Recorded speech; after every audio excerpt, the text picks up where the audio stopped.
তারপর পিআর কি জিনিস ভাই, যারা এখনো ইভিএম এ ভোট দিতে পারে না, বোঝে না, তারপরে ইভিএম এ ভোট দেয় না, তারা পিআর বুঝবে কি করে? এই চিন্তা ভাবনা থেকে দূরে সরে যেতে হবে। এবং দুঃখজনক ভাবে আমাদের দেশের কয়েকটা রাজনৈতিক দল এটাকে প্রমোট করে, প্রমোট না মন করে বসে আছে, এটা না হলে নির্বাচনে যাবো না। কি বলবো বলেন, এই দেশের মানুষ যেটাতে অভ্যস্ত সেই ভোটের ব্যবস্থা করেন, তার প্রতিনিধিত্বের ব্যবস্থা করেন, তার প্রতিনিধিত্ব থাকে, রিপ্রেজেন্টেশন থাকে, সেই পার্লামেন্টের নির্বাচনের ব্যবস্থা করেন, তাহলে সমস্যাগুলো সমাধান হবে, না হবে না। বাইরে থেকে এসে বসে বা কাউকে আপনার নতুন নতুন চিন্তা ভাবনা দিয়ে কিন্তু দেশের সমস্যার সমাধান করা যাবে। আমরা খুব পরিষ্কার করে বলতে চাই, আমরা চাই অবিলম্বে সংস্কারগুলো শেষ করুন, অবিলম্বে এই যে একটা সনদ ঘোষণা, সেই সনদও ঘোষণা করুন, আর দয়া করে নির্বাচনের যে তারিখটা নির্ধারণ করেছেন আমাদের আমাদের সঙ্গে লন্ডনের বৈঠকে বসে যেটাতে জাতীয় অনুপ্রাণিত হয়েছে, আশান্বিত হয়েছে, সেই সময়টাতে নির্বাচন দিন, মানুষ তার অধিকারটা ফিরিয়ে দিন, ভোটের অধিকার ফিরিয়ে দিন। আপনাদেরকে অনুরোধ করবো, আপনার শফিউল বাড়ি বাবুর স্মরণে যারা তাকে ভালোবাসেন একটা ফাউন্ডেশন তৈরি করা, যে ফাউন্ডেশনের মধ্য দিয়ে তার জীবন, তার রাখা, তার কাজ প্রতি বেরিয়ে আসবে, এবং ওটার মধ্যে দিয়ে আপনার ভবিষ্যতের মানুষকে সাহায্য করতে হবে। আমাদের শফিউল বাড়ি বাবুর স্ত্রী, সে অনেক কাজ করার চেষ্টা করে, কিন্তু একটা সমস্যা তাকে জায়গায়, আমি সবাইকে অনুরোধ করবো তাকে যেন ব্যক্তিগত সম্পর্ক একটা ঘনিষ্ঠ ছিল, রাজনৈতিক সম্পর্কটা ছিল অনেক ঘনিষ্ঠ। বিশেষ করে আমরা যখন হাসিনা বিরোধী আন্দোলনে একসাথে কাজ করছি, কাজে কাজ মিলিয়ে নেতৃত্বে, তখন তার রাজনৈতিক চেতনা, রাজনৈতিক যোগ্যতা, রাজনৈতিক সক্ষমতা, দূরদৃষ্টি বোঝার কিছুটা সুযোগ পাওয়া হয়েছে। এই জন্য আমার সবসময় মনে হয়েছে বিএনপি রাজনীতিতে যে একটা গ্যালাক্সি অফ ইয়াং সোলজার্স আছে, যাদের মধ্যে অন্যতম একজন সম্ভাবনাময় সোলজার হচ্ছে শফিউল বাড়ি বাবু। আমার এইসব অনুষ্ঠানে এসে কথা বলতে আমি তো স্মৃতি তাড়িত হই। আমার একটা কথা আছে সাংবাদিকদের মধ্যেও, বর্ণনাদের মধ্যেও, যে আমি খুব তাড়াতাড়ি সরাতে যাই, হয়তো কারণ যাদেরকে সঙ্গে নিয়ে রাজনীতি করি, যাদেরকে সঙ্গে নিয়ে পথ চলি, তারা যখন হঠাৎ করে চলে যায়, তখন সেই চলে যাওয়া, এই অনুপস্থিতি, এটা বলতে অনেক সময় লাগে। বাবুর সেই সময়টা আমার কাছে কোনো মতেই আমি সহ্য করি। আমার কাছে মনে হয় যে সে বোধহয় সঠিক চিকিৎসাটা নিয়েও দিতে পারে,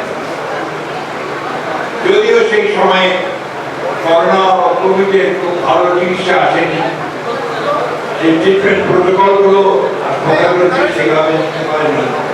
তারপরেও আমার মনে হচ্ছে আমাদেরকে ফাঁকি দিয়ে সে চুপচাপ চলে গেছে। হয়তো তার অভিমান ছিল, হয়তো তার মনে কোনো কষ্ট ছিল, এভাবে সে আমাদের চলে গেছে। আমি আজকে এখানে দাঁড়িয়ে তার স্মৃতির প্রতি শ্রদ্ধা নিবেদন করছি, তার আত্মার মাগফিরাত কামনা করছি।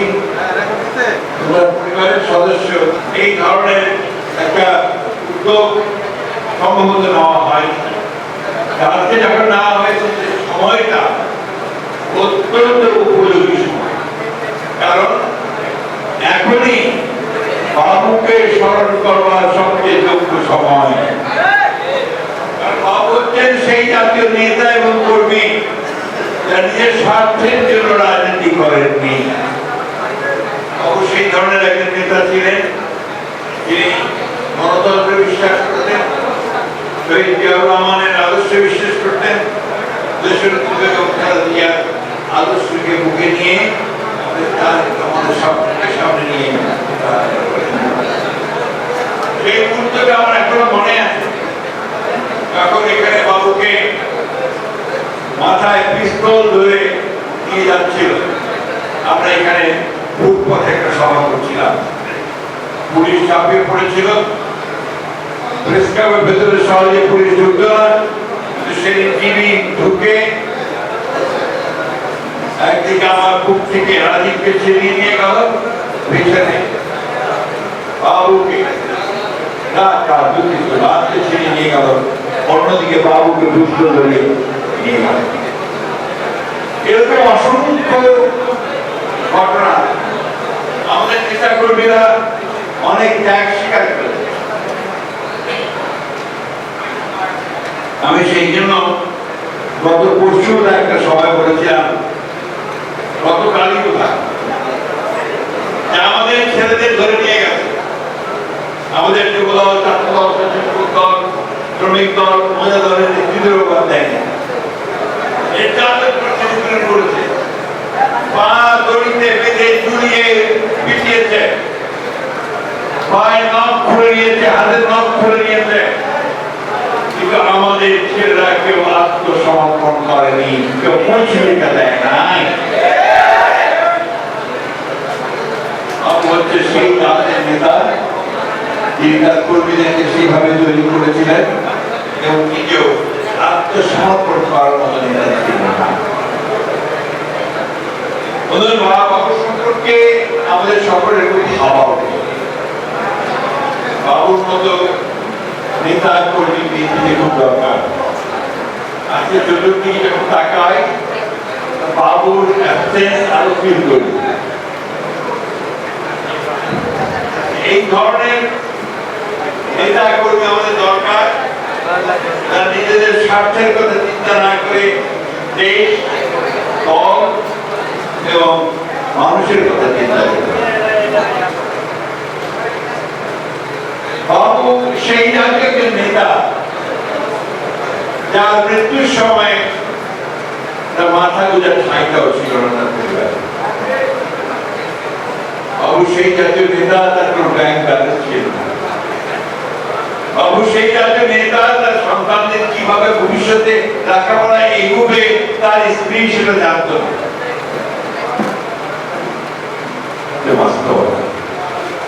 এইসব নেতা, এইসব মানুষদেরকে আমাদের অনেক অনেক বেশি আমরা আজকাল চাকরিটা দেখতে পাই। আমি কয়েকদিন এই নিয়ে অনেক সমালোচনা হয়েছে, বলা হচ্ছে যে আমি বেদনায় নীল হয়ে যাই, এটা নিয়ে বেশ বিরূপ মন্তব্য করা হয়েছে। বাস্তবতা তাই, আমরা যারা রাজনীতি করতে এসেছিলাম পরিবর্তন। কিছুক্ষণ আগে আমি একটা প্রোগ্রামে ছিলাম বনানীতে, মায়ের ডাকে সমস্ত ছেলেরা শহীদ হয়েছে, তাদের পরিবারের প্রতি সম্মাননা জানানোর অনুষ্ঠানে ছিলাম। আমার বারবার মনে হয়েছে এই যে ছেলেগুলো প্রাণ দিল, এই যে ইলিয়াস আলী কম হয়ে গেল, আমাদের মধ্যে চৌধুরী আলম থেকে শুরু করে প্রায় ১৭০০ নেতা কর্মী গুম হয়ে গেল, হাজার হাজার নেতা কর্মী প্রাণ দিল, প্রায় ২০০০-এর উপরে শুধু জুলাই মাসে প্রাণ দিল। তার মূল্যটা কি, তার দামটা কত? আমরা খুব খুশি হই যখন দেখি একটা পজিটিভ নিউজ পত্রিকার মধ্যে আমাদের রিপোর্ট ভাই সব নেগেটিভ কথা বলে গেছে, কিছুই ভালো দেখছে না। আমি কিন্তু কিছু ভালো দেখছি, ওটা দেখছি এই জন্যে আজকে খবরের কাগজে দেখলাম 12টা মৌলিক বিষয়ে পরিবর্তনের সবগুলো দল এক হয়েছে। This is a positive step. এবং আমি ধন্যবাদ জানাই ডক্টর আলিরিয়ানকে, তিনি অক্লান্ত পরিশ্রম করে তার টিমকে নিয়ে ওই জায়গায় আসার চেষ্টা করেন। মহিলাদের ক্ষমতায়ন, শিশুদেরকে বেড়ে ওঠার ব্যবস্থা, স্বাস্থ্য ব্যবস্থাকে জনমুখী করা, সবই কিন্তু সংস্কারের মধ্যে দিয়ে আমাদের নেতা শেখ মুজিবুর রহমান দিয়েছে। আজকে খুব কষ্ট পাই যখন শুনছি, পত্রপত্রিকা দেখছি, শহীদ জিয়া প্রতিষ্ঠিত শিশু একাডেমিকে তার এখনকার যে জায়গায় ভবন আছে সেখানে সরিয়ে ফেলা। আমি স্টেটমেন্ট দিয়েছি, আমি আজকে আবার অনুরোধ করবো, আমি শুনেছি এটা নাকি হাইকোর্টের জায়গা, যারই জায়গা হোক, সকলের মতামত নিয়ে সেই আমাদের শিশুদের বিকশিত করবার জন্য শিশু একাডেমি স্থাপন করেছিলেন। ওইখানে সারা বাংলাদেশে শিশু একাডেমি আছে। এই সংস্কারগুলো আমাদের